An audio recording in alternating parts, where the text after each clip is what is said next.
Boa noite, irmãos. Bom, eu estou aqui de paletó porque perto lá de casa estava caindo uma tempestade. Não sei se ela passou por aqui. Cheguei aqui já estava meio calmo, né? Mas lá estava bem forte. Até atrasei um pouco procurando guarda-chuva que não achei.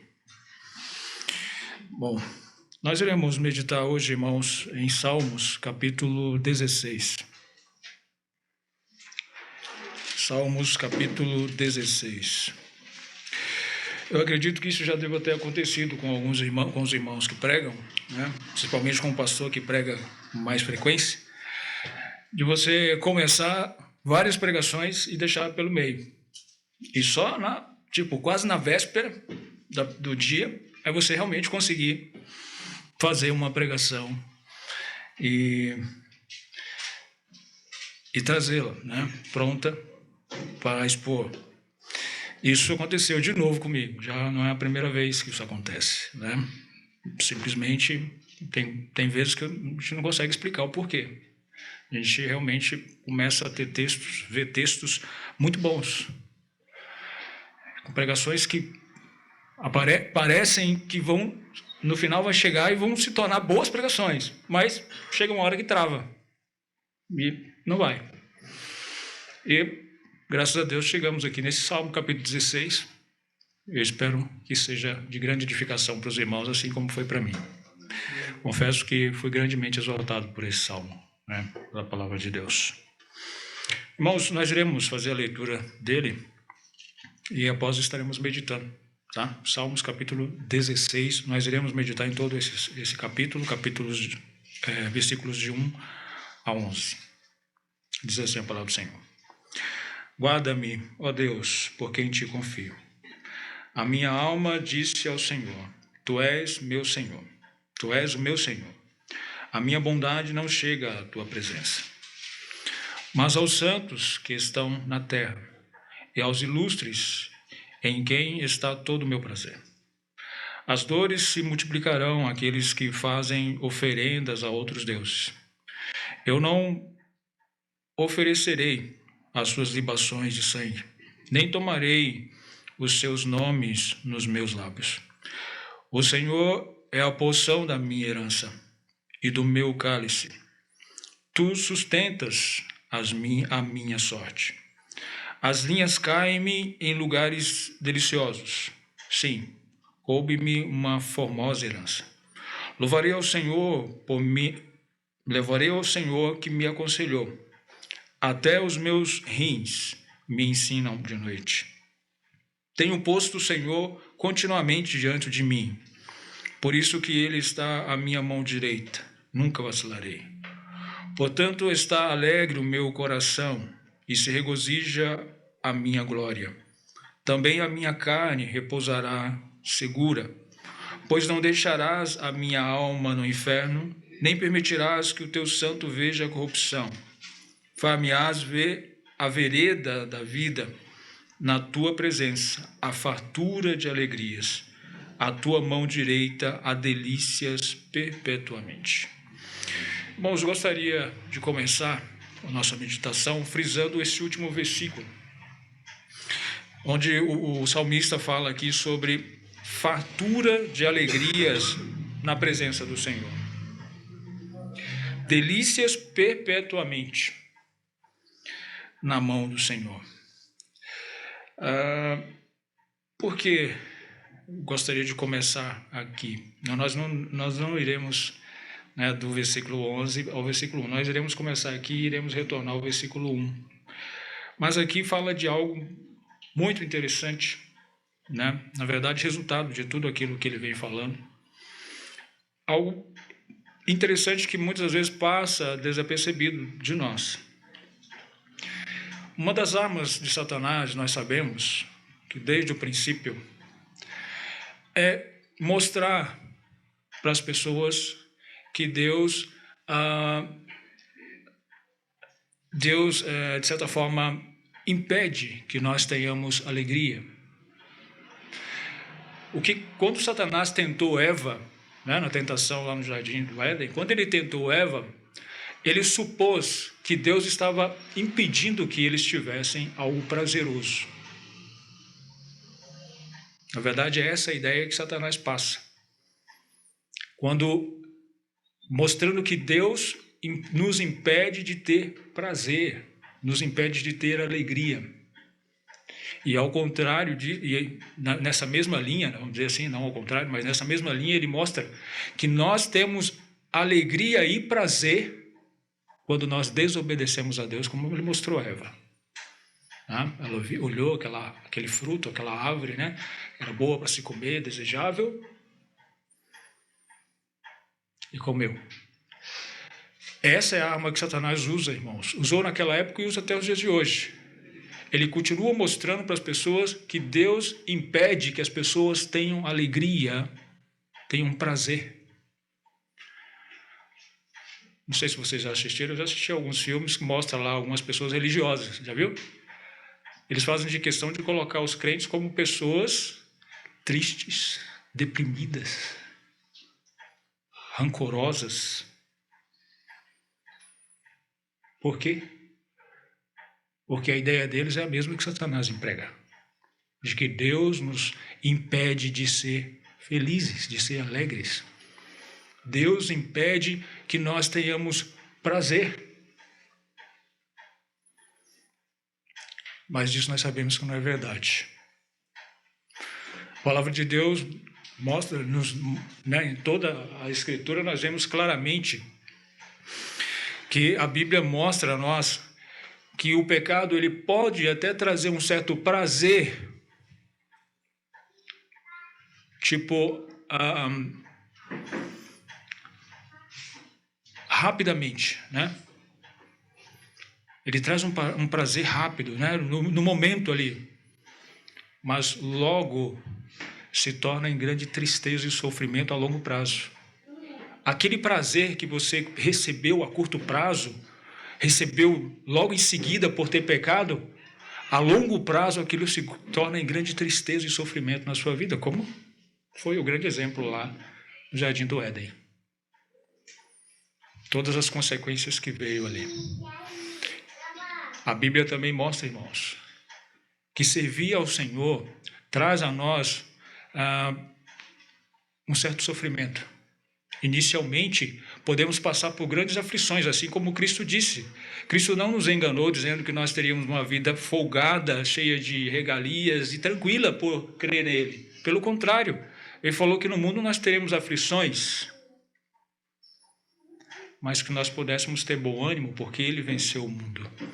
E com essa vitória nós temos esperanças de glória e alegria eternas, que durarão para sempre. Então a Bíblia nos garante, se você está sofrendo hoje, saiba que isso não vai durar para sempre. O que vai durar para sempre são as delícias nas mãos do Senhor, os prazeres que tem na mão do Senhor, a alegria abundante que há no Senhor. É com isso em mente que eu gostaria que nós meditássemos nesse texto. As alegrias que o Senhor tem para nós, que o Senhor preparou para nós e que nós podemos desfrutar tanto nesta vida como na futura. Não é algo que nós venhamos desfrutar somente quando nós partimos para a eternidade, não. Nós podemos desfrutar agora e devemos desfrutar disso agora. Voltando ao nosso versículo, voltando ao versículo, ao início do capítulo, né?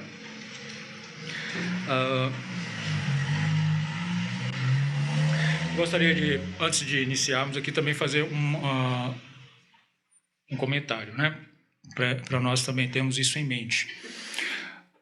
Esse texto, no final dele, principalmente os versículos 8 a 11, é uma profecia feita por Davi ao Messias, ao filho de Davi, Jesus Cristo. E nós temos certeza disso porque é mencionado pelo apóstolo Pedro, não somente por Pedro, mas também por Paulo, em Atos capítulo 13 também. Ambos mencionam, testificando tanto a autoria desse capítulo, sendo de Davi, como o cumprimento daquilo seria em Davi. Porém, nós iremos fazer a aplicação. Inicialmente, faremos a aplicação desse capítulo a Davi mesmo. E depois faremos como foi feita a profecia a Jesus Cristo. Né? Tem alguns pregadores, inclusive Spurgeon, né?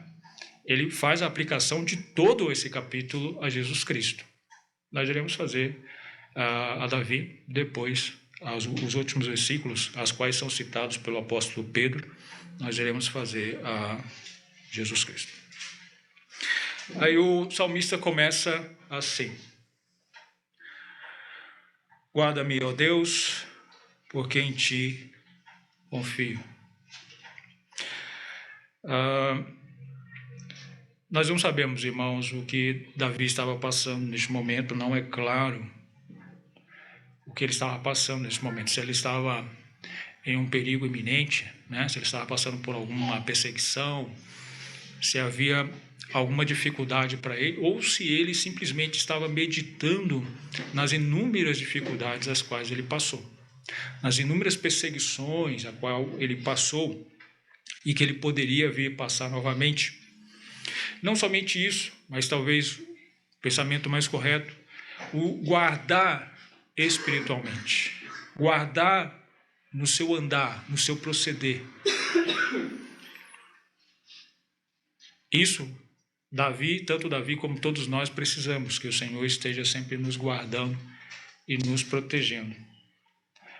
Nós, instintivamente, né, nós nos preocupamos com a nossa vida física, né? Nós fazemos isso naturalmente. Por exemplo, quando nós dirigimos. Quando nós dirigimos, nós colocamos o cinto de segurança ali para ficarmos protegidos, né? Tem até uma musiquinha, eu acho. Colocamos o cinto de segurança para ficarmos protegidos, para, no caso de um acidente, não acontecer nada de grave. Dependendo da pessoa que estiver dirigindo, você usa o cinto e ainda a alça aqui do carro, né? Eu não sei o nome daquela alça, mas você usa aquilo ali como para garantir a segurança. Na minha casa, algumas pessoas estão querendo tirar carta. Eu acho que eu vou ter que arrumar um cinto a mais. Mas são seguranças as quais nós buscamos por não querer sofrer nenhum mal, nenhum dano físico, não sofrer a morte. Esse é um exemplo de vários, irmãos. Nós sabemos que muitos, né, nós deixamos de fumar, nós não fumamos porque isso é prejudicial à saúde. Para que fumar? Para prejudicar a sua saúde? Não bebemos porque isso é prejudicial à saúde. Não comemos comidas que fazem mal, para não passarmos mal, não ficarmos doentes. Procuramos comer coisas saudáveis. Tudo isso instintivamente, para proteção do nosso físico. Mas, irmãos, é fato de que nós conhecemos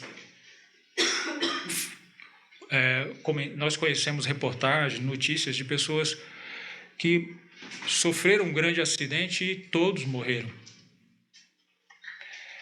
E todos estavam usando cinto de segurança. Conhecemos, né, eu já ouvi comentários de pessoas, eu não cheguei a conhecer, mas pessoas que eram totalmente saudáveis. Não fumava, não bebia, tinha uma alimentação super saudável e, no entanto, morreu jovem. E muitos que fumam e bebem estão aí vivendo anos e anos, às vezes vivem, né, quase 100 anos.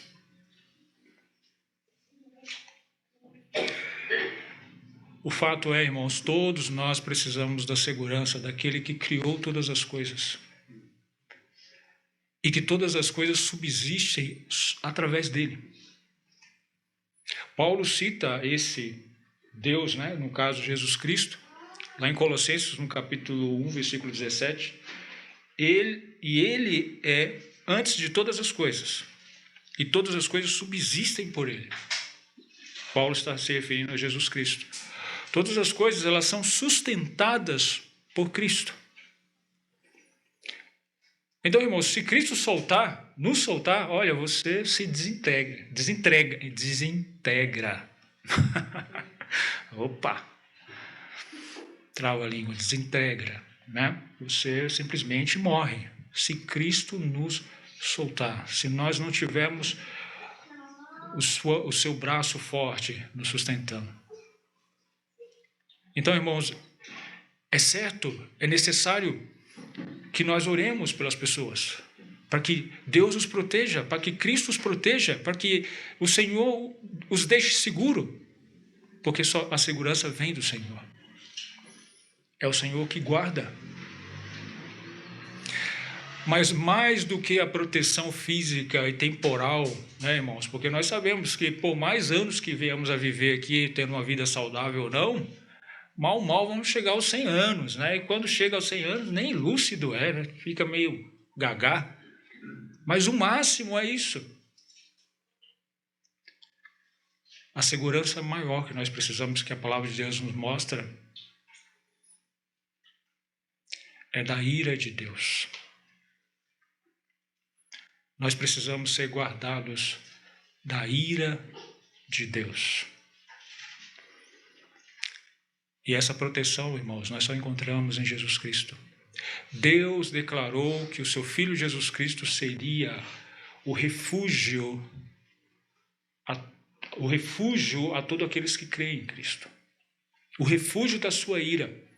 Quando eu estava meditando sobre isso, eu lembrei daquela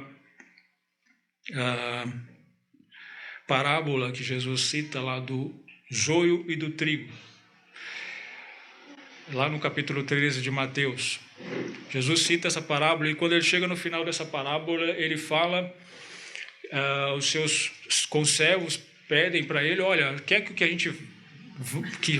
estejamos indo lá retirando o trigo? Ele falou, não, deixe que eles cresçam junto, para que não aconteça de que quando for tirar o joio, né, quando for tirar o joio, não arranque também o trigo. Deixe que quando cresçam juntos e quando crescerem, eu mando os ceifeiros, eles vão lá arrancar o joio. E o que vão fazer com esse joio? Vão amarrá-los e lançar para ser queimados. E o trigo? O trigo será guardado no celeiro, no meu celeiro. Irmãos, todos aqueles que estão guardados em Cristo, eles estão seguros da ira de Deus. Aqueles que estão fora desse celeiro, eles estão lá soltos. Eles estão à mercê da ira de Deus e irão sofrer a ira de Deus. Jesus Cristo é o único abrigo porque ele pagou o preço por cada um de nós. A ira de Deus que era para nós, o que era para ser cobrado a nós pelos nossos pecados, foi cobrado em Jesus Cristo. Se você quer se sentir seguro, vá a Jesus Cristo. Busque Jesus Cristo. Chegue-se a Jesus Cristo. Todos nós precisamos de segurança. E instintivamente buscamos a segurança física. Mas a mais importante, como a palavra de Deus mostra, é a segurança espiritual, irmãos. A física, ela passa rapidamente. A física não tem como controlar no seu Senhor. Ainda no nosso texto, nós precisamos reconhecer o senhorio de Cristo nas nossas vidas, assim como o salmista demonstra aqui no versículo 2, né? Quando ele diz assim, a minha alma disse ao Senhor, tu és meu Senhor. Irmãos, nós não devemos nos chegar ao Senhor como a maioria das pessoas chegam hoje. Eu conheço Cristo. Eu sei o que Cristo fez. Eu creio no que ele fez. A morte dele na cruz, né, o que ele fez, né, foi a vontade de Deus, eu creio nisso. Grande parte das pessoas que você questionar, eles vão confirmar isso para você. Grande parte das pessoas que falam isso, professam isso. Mas, irmãos, o que nós precisamos fazer é isso que o salmista está dizendo. Cada um pessoalmente precisa chegar perante o Senhor e prostrar e reconhecê-lo como seu Senhor. Que Ele é o Senhor da sua vida. Que Ele não é somente o seu Salvador, aquele que salvou a sua alma, mas que também Ele é Senhor, Ele é dono seu. Ele é o seu Senhor, Ele é aquele que dá as ordens a você.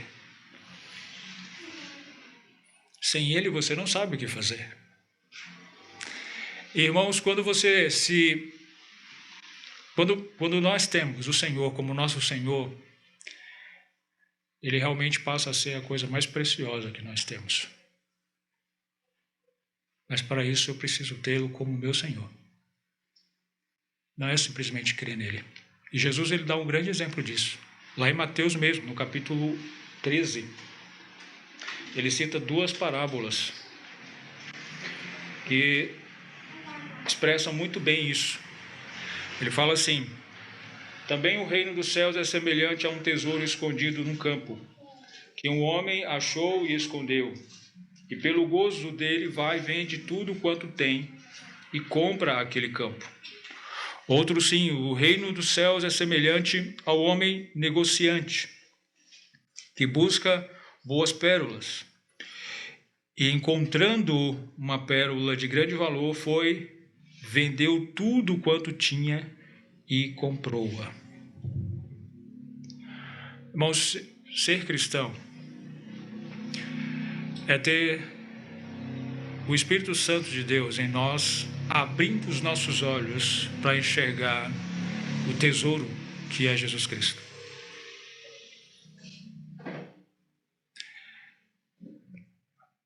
O quanto Cristo é precioso. Que qualquer coisa que nós tenhamos, vale a pena abrir mão por causa dele. O apóstolo Paulo, ele expressa isso muito bem em Filipenses, no capítulo 3, versículos 7 a 8, quando ele fala assim: mas o que para mim era ganho, reportei-o perda por Cristo. E na verdade tenho também por perda todas as coisas pela excelência do conhecimento de Cristo Jesus, meu Senhor, pelo qual sofri a perda de todas estas coisas e as considero como escória, para que possa ganhar a Cristo. Percebe? Paulo tinha um currículo invejável. Na época dele, os homens invejariam aquele currículo. E como assim eram? Muitas pessoas desejariam ser o que ele era, ter o conhecimento que ele tinha. Passar, aprender com os mestres que ele aprendeu. Muitos se vangloriavam quando tinha tais requisitos. Se colocavam como grandes. Paulo pegou tudo isso e considerou como nada para poder ganhar a Cristo. Porque Cristo era o Senhor da sua vida. E o que importava para ele era conhecer a Cristo, ganhar a Cristo. Todo o resto não significava nada.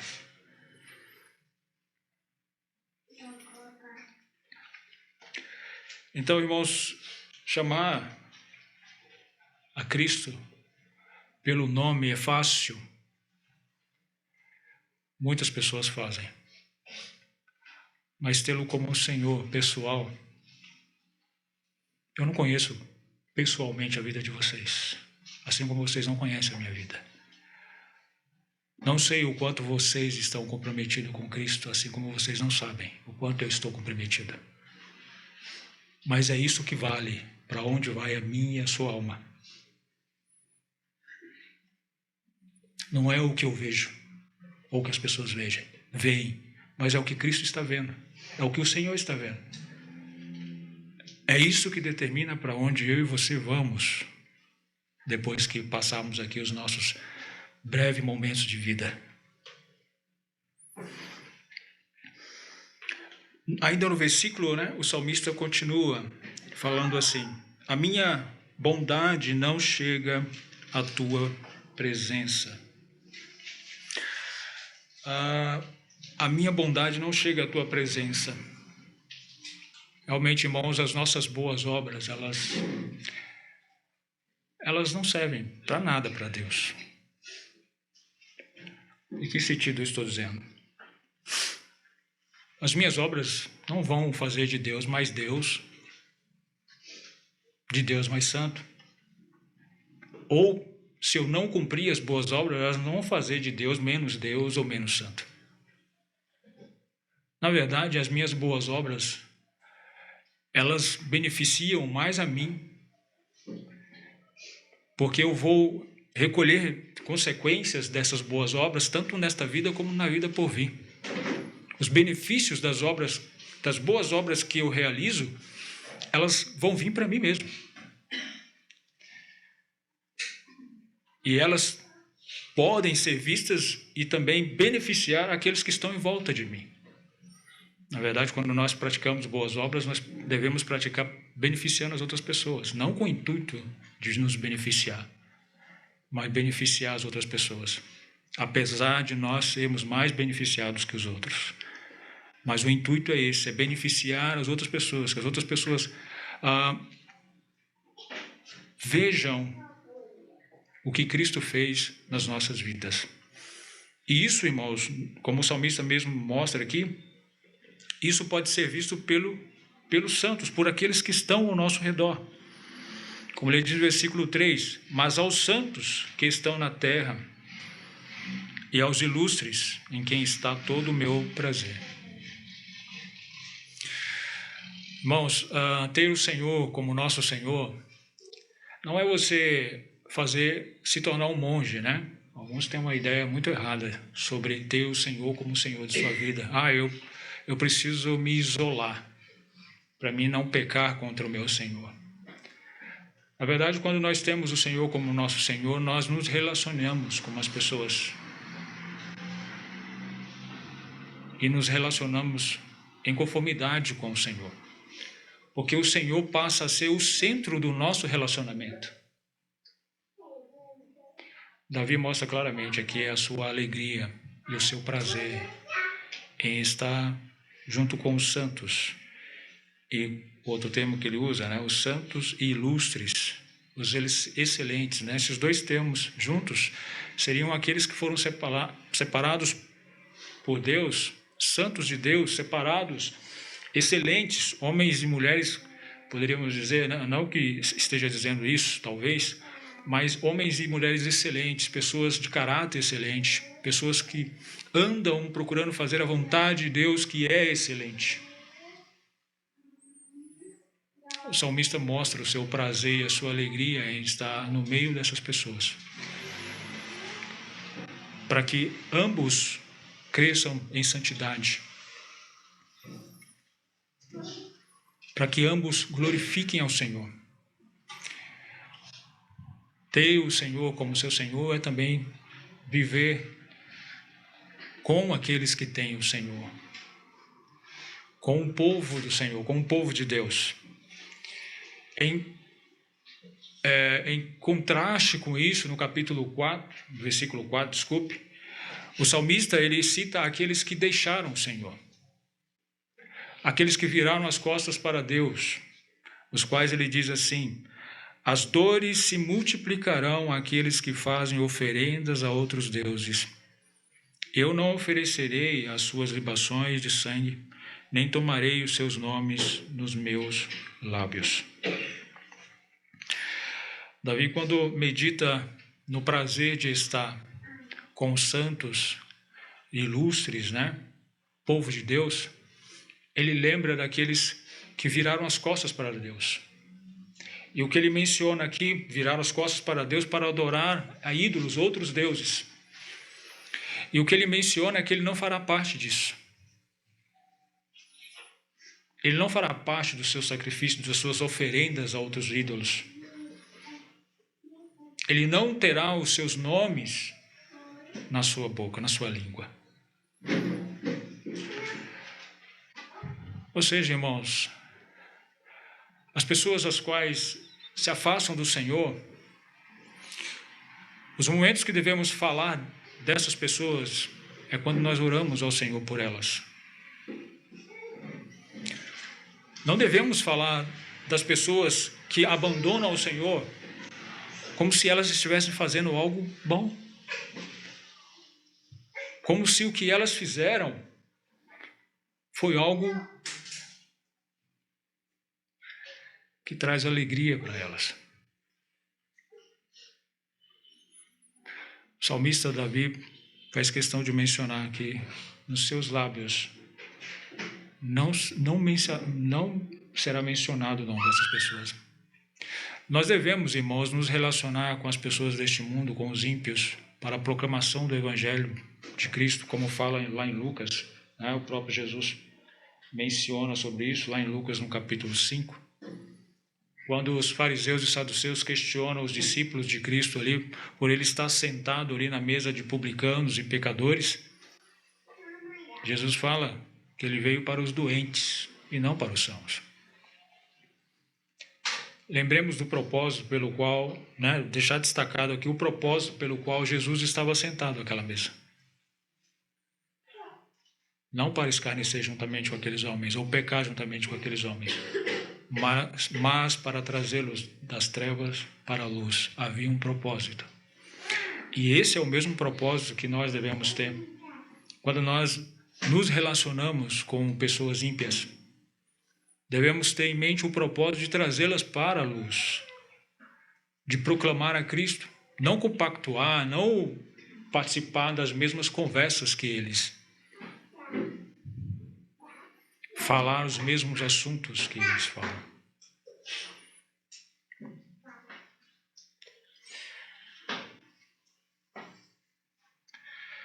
Por mais atraentes que possam ser o que eles fazem, irmãos, não devemos nos deixar seduzir por isso. Porque aquilo que traz um aparente prazer rapidamente, a longo prazo, né, vai nos trazer grande sofrimento e tristeza. Então não devemos nunca nos compactuar com eles. Como Davi descreve aqui muito bem, né? As dores se multiplicarão. Esse termo Deus usou quando ele proferiu ali as maldições sobre Eva, lembra? Deus falou isso, ela que as suas dores de parto seriam multiplicadas. Aqui o entendimento seria que os nossos sofrimentos eles se multiplicam quando nós nos afastamos do Senhor. Os sofrimentos daquelas pessoas se multiplicariam. Os sofrimentos de qualquer crente, quando eles se afastam do Senhor, se multiplicam. Eles aumentam. A alegria plena e verdadeira, irmãos, ela se encontra somente no Senhor. E quem conhece isso é os filhos de Deus. É os filhos desse Senhor. As pessoas lá fora, não tem como você falar dessas alegrias, né? Elas não vão compreender. Elas só vão compreender a partir do momento que elas crerem em Cristo. E o Espírito Santo de Deus fará com que elas compreendam essas coisas.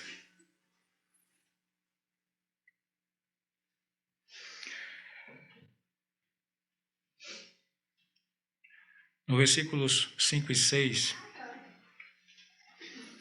o salmista Davi, ele diz assim: o Senhor é a porção da minha herança e do meu cálice. Tu sustentaste a minha sorte. As linhas caem-me em lugares deliciosos. Sim, coube-me uma herança formosa, coube-me uma formosa herança. Irmãos, esses dois versículos, eles são bem interessantes, porque eles fazem menção aqui sobre uma partilha, né? Lembra quando o povo de Israel entrou na terra prometida, houve ali a separação das terras, e cada tribo, né, recebeu sua terra, porém, houve ali a tribo de Levi, que não recebeu a sua terra. O que o Senhor disse a eles, né? Deixa eu ver aqui se eu acho o versículo.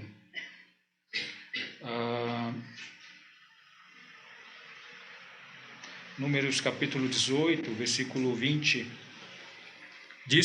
Disse também o Senhor a Arão: na sua terra herança nenhuma terás, e no meio deles nenhuma parte terás.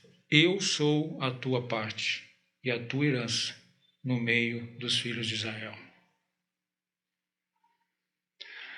Davi, quando estava contemplando isso e aplicando isso na sua vida, ele chegou à conclusão, irmãos, de que ter Deus como sua herança é melhor do que qualquer terra que possa herdar. Ter Deus como a sua possessão, como o seu... deixa eu usar os termos que ele usa, né?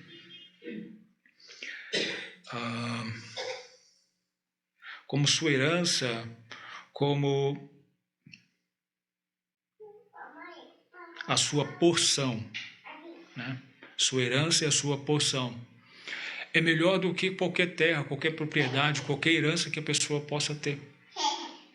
Então, Davi estava vendo ali que a herança que a tribo de Levi recebeu foi superior a qualquer uma outra. Superior a qualquer outra herança recebida pelas outras tribos. Porque ele tinha o Senhor como a sua possessão. Irmãos, é você saber estar satisfeito com o Senhor.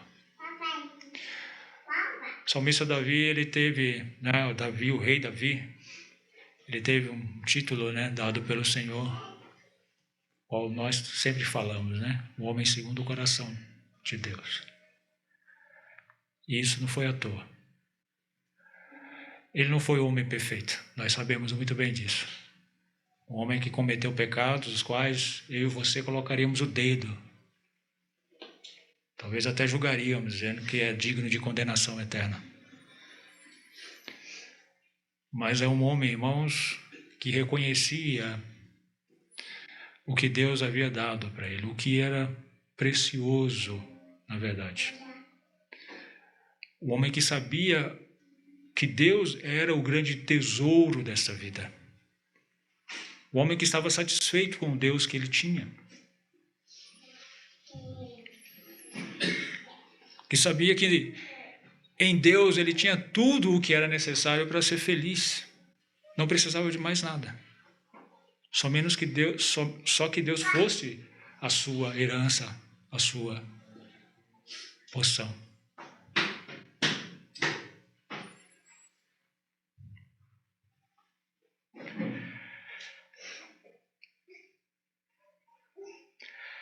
Irmãos, se nós queremos ter uma vida piedosa,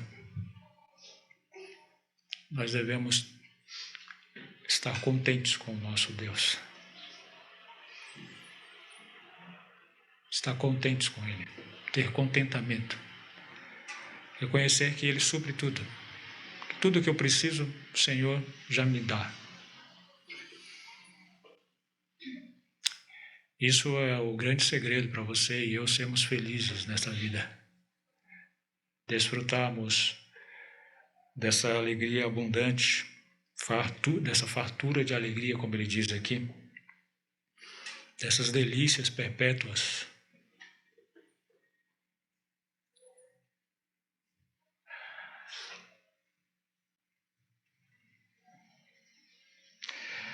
As principais alegrias de Davi não era o que o Senhor tinha para dar a ele, mas o seu próprio Deus. O Senhor era a sua alegria. Essa era a principal alegria do salmista. E por isso ele louvava ao Senhor. Versículo 7. Louvarei ao Senhor, que me aconselhou. Até os meus rins me ensinam de noite. Irmãos, o salmista Davi, ele menciona aqui que quando nós consideramos a palavra de Deus como realmente deve ser considerada, nós lembramos dela. E ela nos instrui até mesmo de noite. Quando ele fala no final do versículo, até os meus rins me ensinam de noite. Talvez aqui sejam os momentos de vigília, talvez sejam os momentos de insônia. Mas o fato é de que nesses momentos, as coisas que vêm em sua cabeça são a palavra de Deus. Quando fala rins aqui, o entendimento seria mente. Uma outra tradução, né, numa referência desse próprio versículo aqui, Salmo 7:9, lá fala rins também, mas uma outra tradução menciona rins como mente. Lá tem coração e rins, mas deu som do coração e rins, mas lá fala mente. E uma outra tradução, não nessa. Então a sua mente, ela estava, quando ele não conseguia dormir, a sua mente estava cheia da palavra de Deus.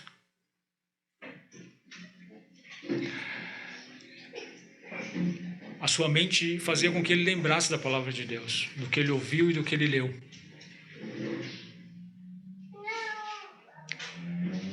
Recentemente eu tenho estudado um pouco sobre a memória, sobre o cérebro, sobre a mente.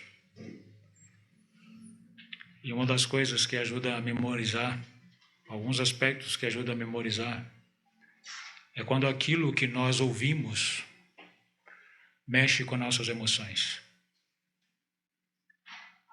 As coisas que geralmente acontecem, que nós guardamos, às vezes pro resto da vida, são aquelas coisas que mexem com as nossas emoções, que mexem com a gente. Ou deixa a gente muito alegre, ou deixa muito triste, ou deixa com raiva. De alguma forma mexe com a gente. Estas coisas nós guardamos. Às vezes gostaríamos até de esquecê-las e não conseguimos. A pergunta é, a palavra de Deus mexe com você? Mas por que será que nós não conseguimos lembrar dela no dia seguinte? Ou na mesma noite, quando vamos dormir? Quando temos o Senhor como a nossa porção, quando estamos satisfeitos nele, nós consideramos o que ele fala. Quando você ama muito uma pessoa, você a ouve, ou não? A minha esposa, ela fala que às vezes, quando ela está falando, eu estou achando que ela está falando em inglês comigo, porque eu não estou escutando.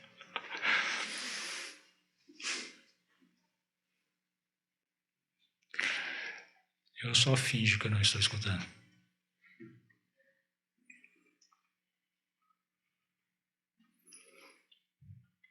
Se eu e você dizemos que amamos o Senhor, irmãos, que cumprimos o primeiro mandamento,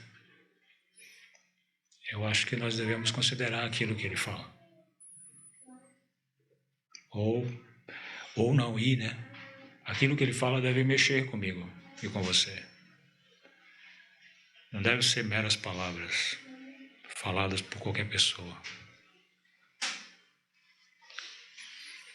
O salmista tinha isso. Ele louvava o Senhor por isso. Ele se alegrava e louvava o Senhor porque o Senhor o aconselhou. Porque o Senhor o instruiu, o ensinava.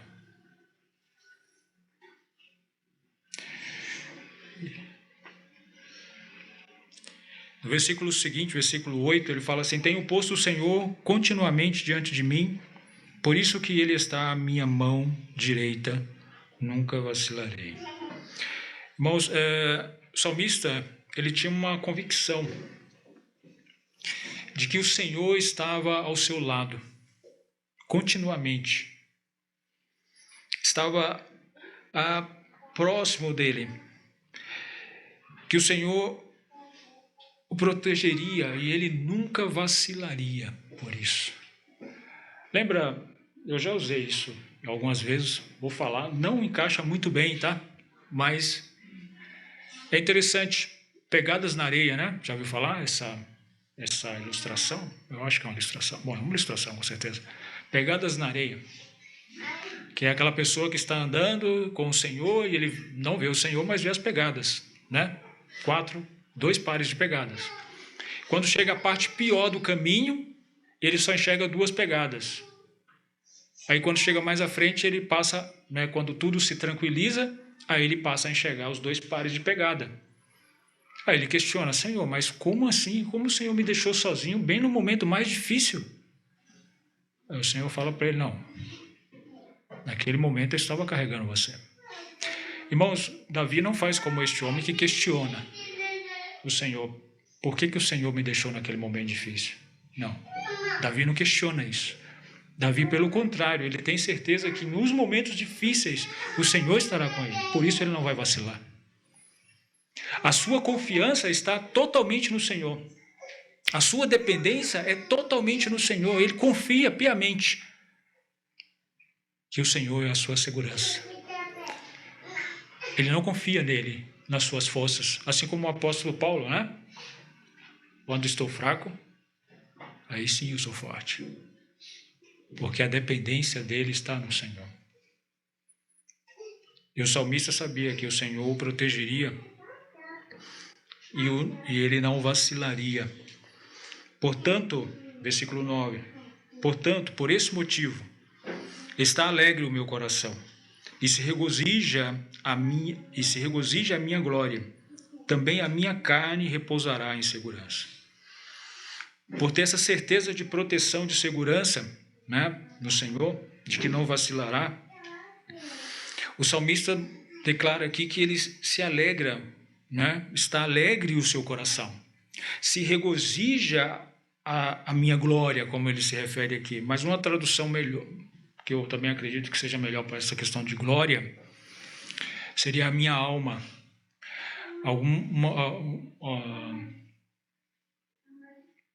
Uma outra tradução menciona língua, né? A língua, ela expressa aquilo que está no nosso coração, a nossa alma, né? Os desejos da nossa alma. Então, um possível entendimento para essa parte do versículo, quando ele fala se regozija a minha glória, se regozija a minha alma. E aí ele acrescenta, e também a minha carne repousa em segurança.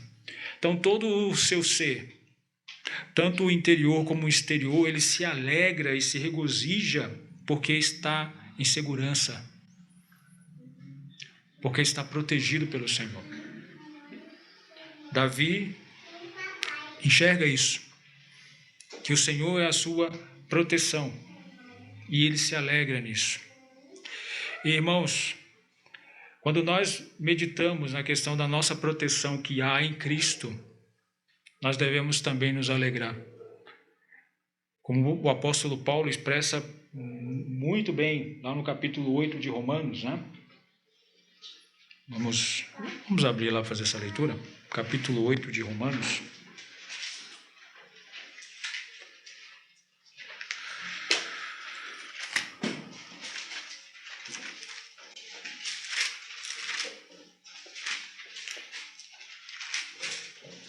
Romanos 8, a partir do versículo 31. Que diremos, pois, a estas coisas? Se Deus é por nós, quem será contra nós? Aquele que nem mesmo a seu próprio filho poupou, antes o entregou por todos nós, como nos não dará também com ele todas as coisas? Quem tentará acusação contra os escolhidos de Deus? É Deus quem os justifica. Quem é que condena? Pois é Cristo quem morreu, ou antes quem ressuscitou dentre os mortos, o qual está à direita de Deus e também intercede por nós. Quem nos separará do amor de Cristo? A tribulação, ou a angústia, ou a perseguição, ou a fome, ou a nudez, ou o perigo, ou a espada? Como está escrito, por amor de ti somos entregues à morte todo dia, somos reputados como ovelhas para o matadouro, mas em todas estas coisas somos mais do que vencedores por aquele que nos amou. Porque estou certo de que nem a morte, nem a vida, nem os anjos, nem os principados, nem as potestades, nem o presente, nem o porvir, nem a altura, nem a profundidade, nem alguma outra criatura nos poderá separar do amor de Deus que está em Cristo Jesus, nosso Senhor. Você tem essa segurança? Se nós temos essa segurança, irmãos, nós podemos nos alegrar como o salmista. Todo o nosso ser pode se regozijar. Uma alegria interior e também exterior. Em saber que nada pode nos separar do amor de Deus que está em Cristo Jesus. Nada.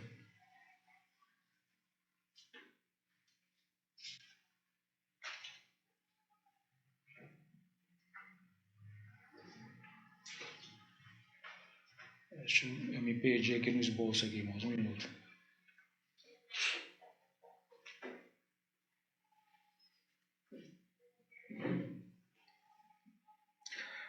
Finalizando a nossa meditação, irmãos, nós iremos aplicar segundo o que o apóstolo Pedro e o apóstolo Paulo aplicaram. Essa profecia, os versículos 8 a 11, elas têm a sua aplicação final, não em Davi, mas em Jesus Cristo, o filho de Davi. Ela se aplica no momento em Jesus Cristo, na sua morte, na sua ressurreição. Como o mesmo autor que escreveu os Salmos também relata lá em Atos capítulo 2 e Atos capítulo 13. Porque nós sabemos que foi escrito por Davi, Pedro e Paulo, mas ambos tinham o mesmo autor por trás desses, inspirando eles para escrever. E ele testifica de que quando Davi falou sobre essas coisas, ele não estava dizendo sobre si mesmo, mas ele estava profetizando sobre aquilo que viria a acontecer com o filho de Davi. Então, irmãos, a felicidade a qual nós buscamos, a qual nós podemos desfrutar, ela só se encontra na pessoa de Jesus Cristo, em ninguém mais. Essa alegria que nós podemos ter, ela só se encontra na pessoa de Jesus Cristo. O salmista Davi, quando ele fala no versículo 10, pois não deixará a minha alma no inferno, nem permitirá que o seu santo veja a corrupção, aplicando-se a Davi, é como se ele tinha a confiança de que Deus não o abandonaria, mesmo na morte. E isso aplicando de forma metafórica, né? Usando como metáfora aqui. Porque a aplicação real é em Jesus Cristo.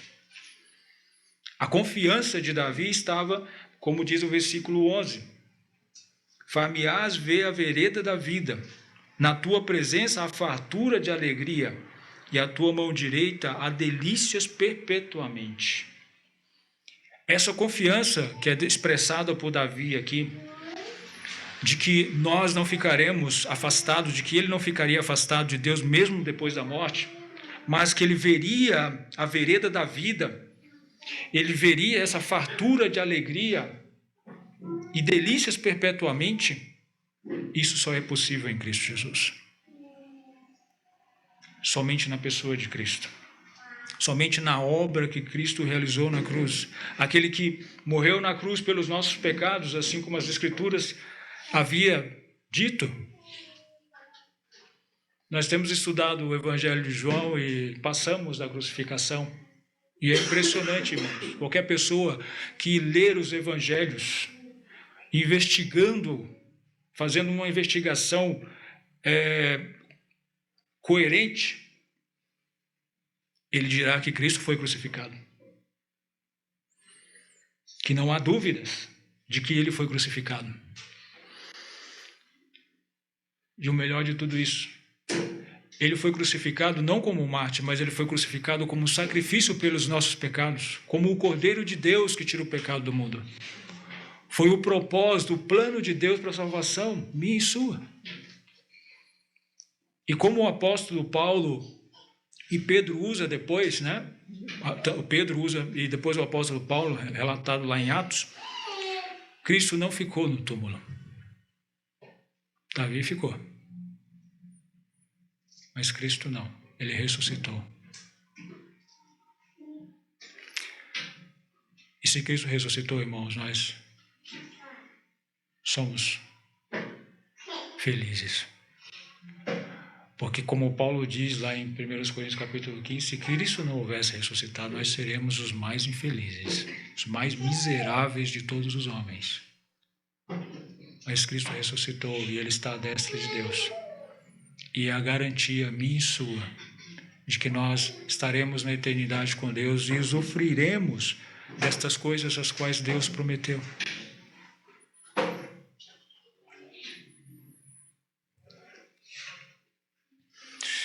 Tem um um comentário que eu achei bem interessante, por isso eu anotei aqui para ler. O autor é C.S. Lewis. Ele diz assim, ele faz um comentário sobre o nosso comportamento de muitas pessoas, e que se encaixa muito bem aqui, né? Nesse capítulo, nesses salmos. Somos criaturas indiferentes, brincando com bebida, sexo e dinheiro, quando uma alegria infinita nos é oferecida. Somos como crianças ignorantes, que quer continuar fazendo tortas de lama porque não consegue imaginar o que significa a oferta de férias à beira-mar. Ficamos satisfeitos rapidamente.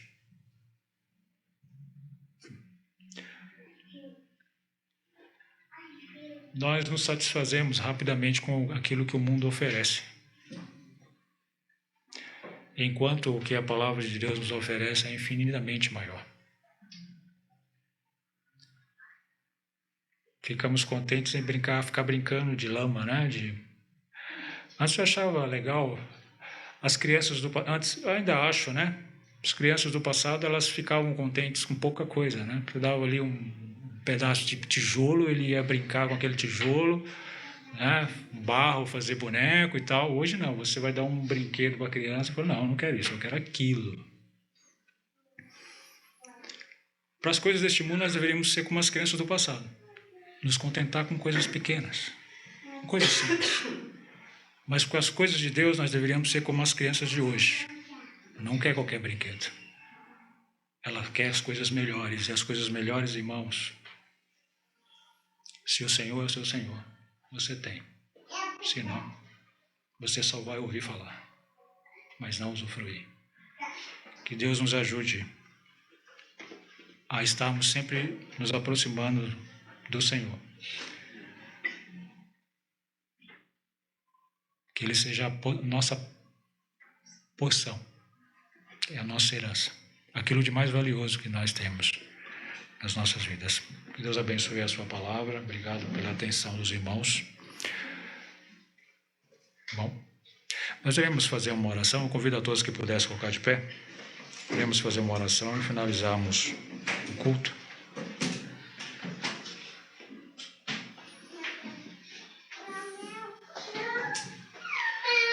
Bom, pois não, irmão. Ah, não está bem? Está pedindo oração por ela, é isso? Orar por ela? Isabelle. Orar pela Isabelle, ela não está bem, né? Então, vamos estar orando. Santíssimo Deus, eterno Pai, graças te damos, Senhor, por tudo que o Senhor tem feito por nós. Por tão preciosa salvação que o Senhor nos deu em Cristo. Que nós possamos, ó Deus, a cada dia, a cada instante das nossas vidas, reconhecer o seu senhorio em nós, nas nossas vidas. Possamos ter o Senhor como a nossa herança, como a nossa porção. Possamos estar contentes com o Senhor. Pedimos a Deus que nos ajude a prosseguirmos em crescimento na Tua obra, em crescimento, ó Deus, em santidade de vida, para a honra e glória do Teu nome. Pedimos pelos nossos irmãos que estão enfermos, ó Pai, pastor Valdir, a irmã Isabelle, outros irmãos, que o Senhor esteja abençoando esses irmãos, que eles possam ter uma rápida recuperação e que possam, com corações gratos, estar agradecendo ao Senhor. Abençoe aqueles que estão trabalhando, como o irmão José e outros, que o Senhor esteja com eles, que os seus pensamentos estejam com o Senhor, que o Senhor esteja guardando esses irmãos e protegendo, família da Nádia e outros irmãos. Que o Senhor esteja sempre conosco, Senhor, nos guardando e nos protegendo. E que nós sejamos instrumentos nas tuas mãos para glorificar o seu nome, onde nós estivermos. Em nome do nosso Senhor e Salvador Jesus Cristo, é que pedimos e agradecemos por tudo. Amém. Amém. Irmãos, uma boa noite a todos, uma boa semana. Possamos estar orando pelos trabalhos, né, de quarta-feira.